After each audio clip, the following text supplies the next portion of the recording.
So when did I learn about the one-sentence intervention? Well, it was during a phase of deep-seated rebellion against my father, against love and logic. Now, how did I rebel against my father in love and logic? By becoming a behavioral psychologist. And I came to believe that children have but one basic need: stickers.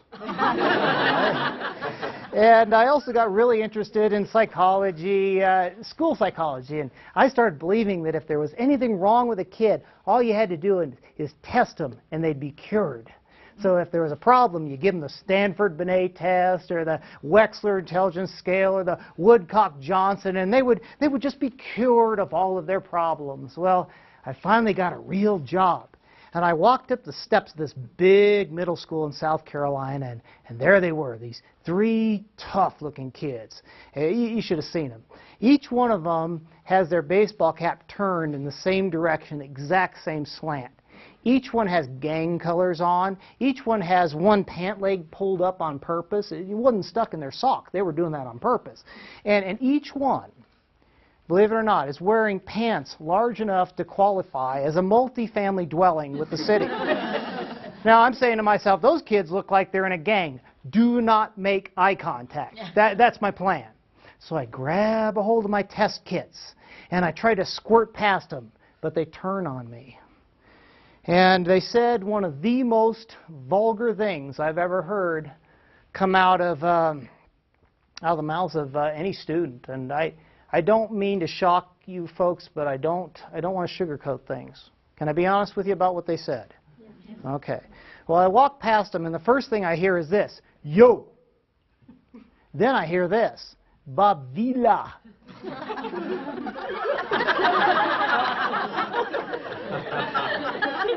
Bob Vila.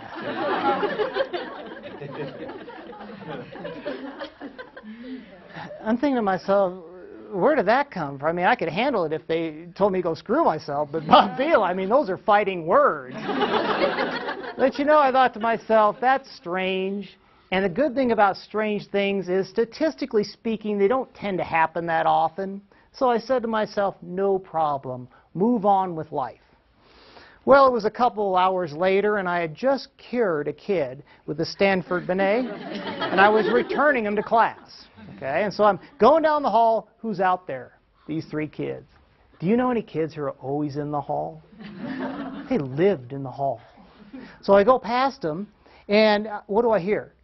Yo, Bob. I turn around, I look at one of them, and he says, what? I had no idea what to say. I just kept going. The next time I see him, I walk by and I hear this: Yo, Vila. The next time it's Bob Vila. The next time it's Vila. Oh, it's a little different every single time. A little more annoying every single time. This goes on for 2 weeks. I'm about ready to pull a Barney Fife. I mean, I'm going to get up in their faces and read them the riot act and tell them how disrespectful that is. Raise your hand if you vote for that as a strategy. I was desperate, so I picked up the phone. Probably sounded like this. Dad? They're picking on me. No, I don't even look like that guy, and he's old. Now, that was my first mistake. See, you know, you talk to Jim Fay, my father, about love and logic, and what happens? You get too much. You just get too much. This got him going. Well, love and logic says, love and logic says. I'm thinking, oh, great, I had enough of that stuff when I was a kid. But I loved my father, and I wanted to be polite, so from time to time I went, thanks a lot, and then, you know, I got off the phone. I thought, well, it's not going to fly. Pretty depressed. Then I had a thought. Wait a second. Get down to the university. Yeah, get down and talk to some of those professors about some of that what do they call that stuff? Data-based. Yeah, empirically derived. Best practices stuff. I'm still trying to figure out what that stuff is. But anyway, I thought I'd get down there and talk to them about that stuff. And I ran into a rather unique professor. You know what was so unique about her? She had actually once seen a child. Yeah. Well, I joke about that. She was a marvelous woman who'd raised 3 kids and had been a teacher for years and retired, and she got a little bored, and so she became a professor and worked with real kids, you know, adults. And she laughed at me. Can you believe that? When I told her what happened, she just laughed, and she laughed, and she looked down, and she said, oh, yeah, they used to call me Godzilla when I was teaching. And I looked up at her and wondered why. She said, there's only one thing you can do. And I thought, oh, stickers, scratch and sniff, a chart? No, she said almost exactly the same thing my father said. And she'd never met him, and she'd never heard about love and logic. Now, when 2 different people tell you the same thing, and they don't know each other, and there's not a conspiracy going on, right? Might it be wise to kind of swallow your pride a little bit? I did it. It was like sawdust going down. But I was ready for those kids. Oh, I was ready for them. I walked up the steps that next day, and there they were. Man, I hear, yo, Bob! And I looked at him, and I was about ready to use my technique, and one of them went, what? And that erased my whole brain. I just stood there like this.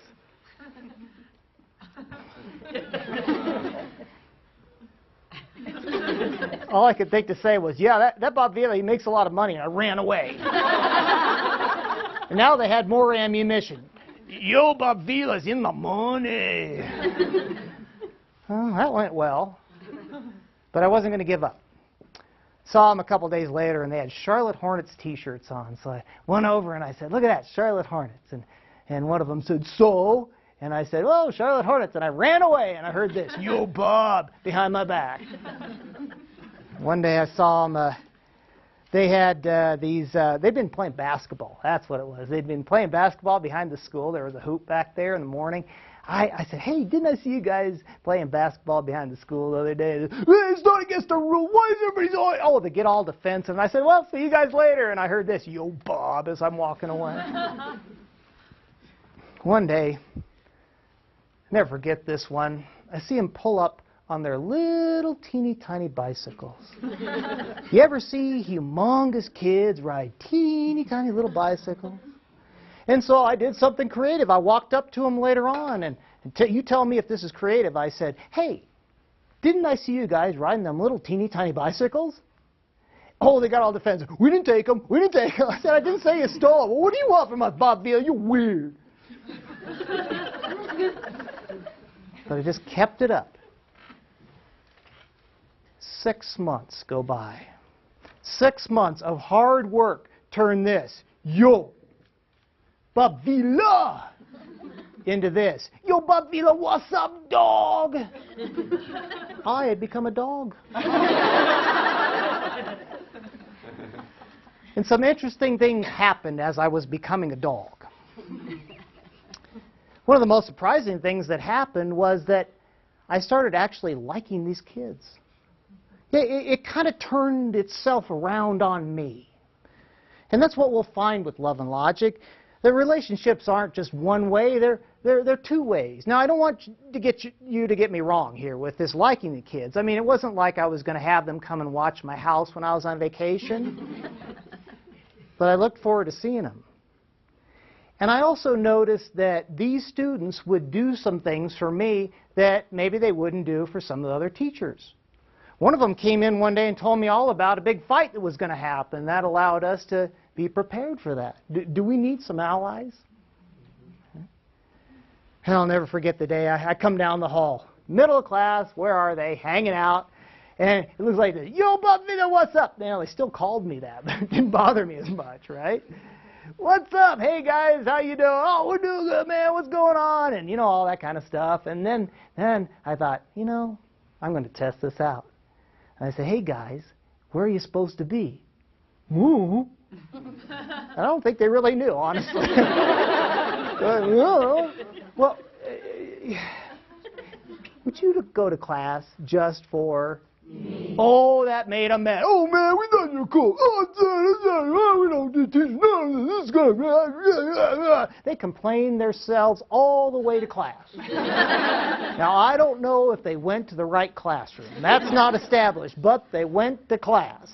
And the question is this. Could I have pulled that off on the first day of school? No. The one-sentence intervention, pretty powerful technique. Another question for you. Is it about manipulating students? No. It's about building genuine relationships with kids. Because can tough kids spot a faker? Yeah. Can they spot a technique? But can they tell when you really care about them? And is that going to be a powerful thing moving forward with this kid? I bet it is, yeah.